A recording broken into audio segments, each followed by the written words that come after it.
Hi friends, how's it going today? I hope you are feeling awesome and having a wonderful day. Our iodine discussion continues. We're going to talk about supplementation, the protocol that I'm using, and the best kind of test to find out if you are deficient.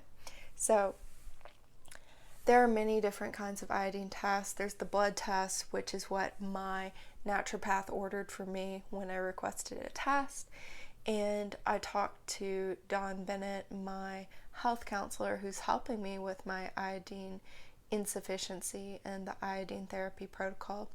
He said the blood test is not the best. Like, it will show you something, but it's really not ideal. There's also a skin patch test that you can do yourself. And this one, according to him, is also not diagnostically significant. So this is even worse than the blood test.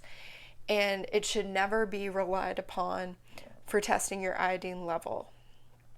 So basically a waste of time, a waste of money. What you want to get is a urinary spot and loading test. And, these aren't as easy to get. Not all labs do it.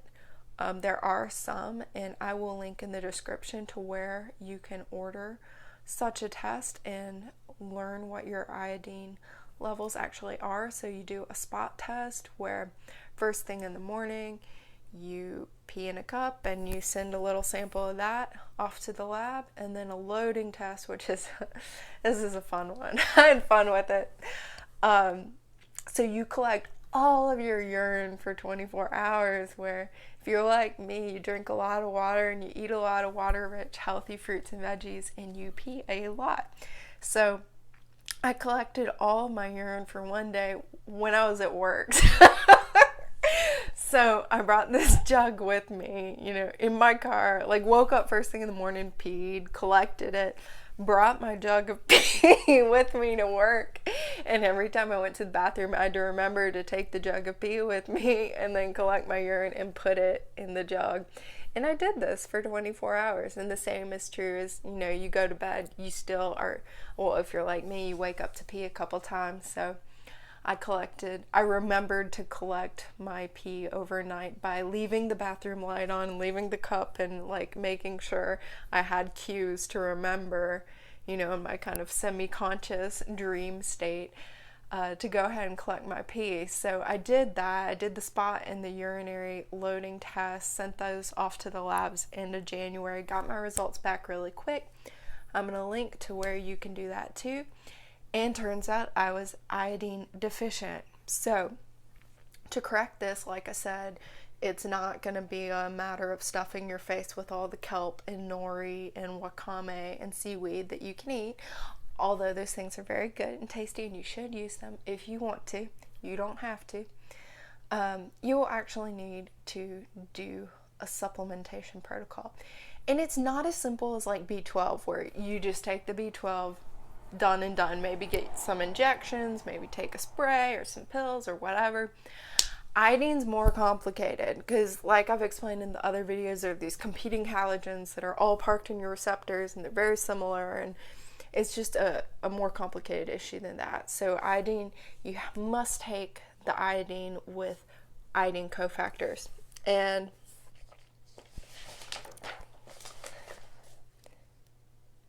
yeah, if you're not taking the cofactors, you're not going to absorb the iodine, is basically the bottom line there. And also, another thing that complicates this therapy is the fact that once you start getting therapeutic levels of iodine in your body, those halogens and halides that are parked in your iodine receptors are going to become systemic. They're going to be in your bloodstream, flowing around, causing issues, causing damage, and making you feel like crap.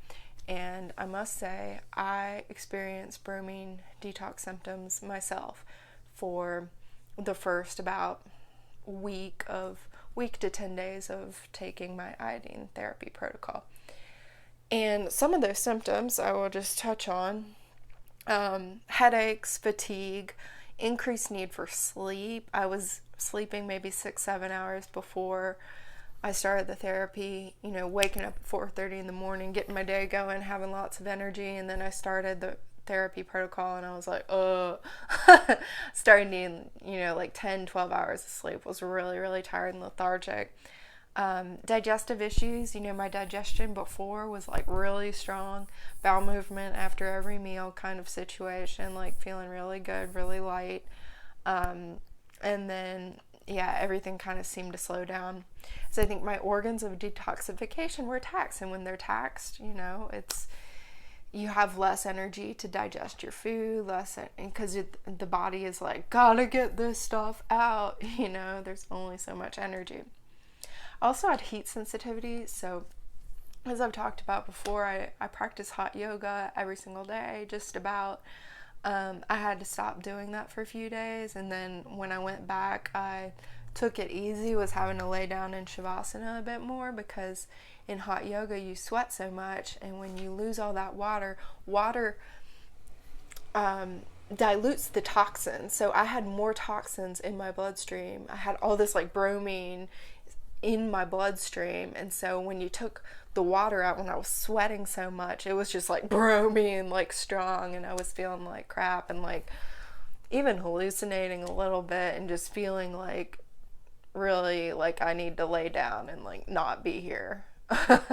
Which is not how I usually am in hot yoga. I'm quite strong and can do everything. So took a break from that.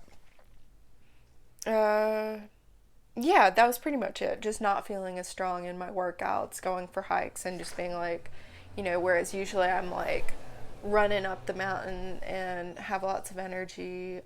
Again, once I started sweating and that bromine was more concentrated, I started feeling really bad.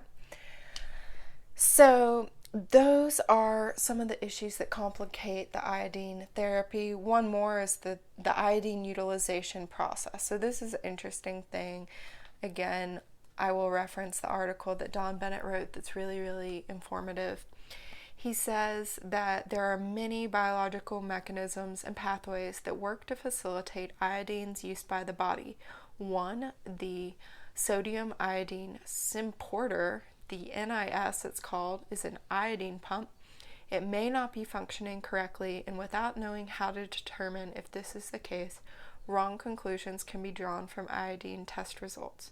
And obviously, if you act on incorrect conclusions, you won't get the results you're looking for, and you may get some that you weren't looking for. So I actually had this because my iodine loading test from peeing, collecting all my urine for 24 hours was low, but it wasn't like super low. My spot test, on the other hand, was very low, like worse than it was 5 years ago.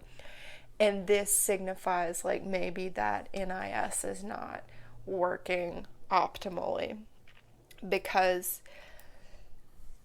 how the loading test works is you take 50 milligrams of iodine, and then you see how much your body expels. And if you have plenty of iodine, then your body's going to expel 90% of what you take, or even more, and because it has enough. Whereas if you're deficient, you're going to hang on to every last little bit that you can when you've taken that 50 milligram tab.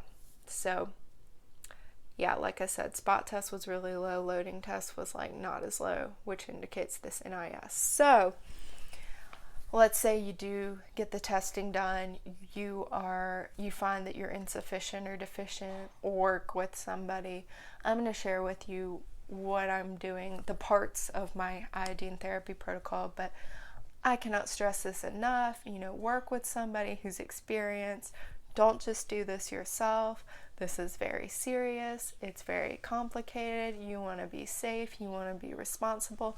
You want to improve your health, not create more problems. So that's all for today. Like this video if you like it. Subscribe if you want to stay tuned and hear more. And I will see you soon. In the meantime, just know that the world needs you to be the very best that you can be. So take care of yourself, love yourself, because I love you. Much love.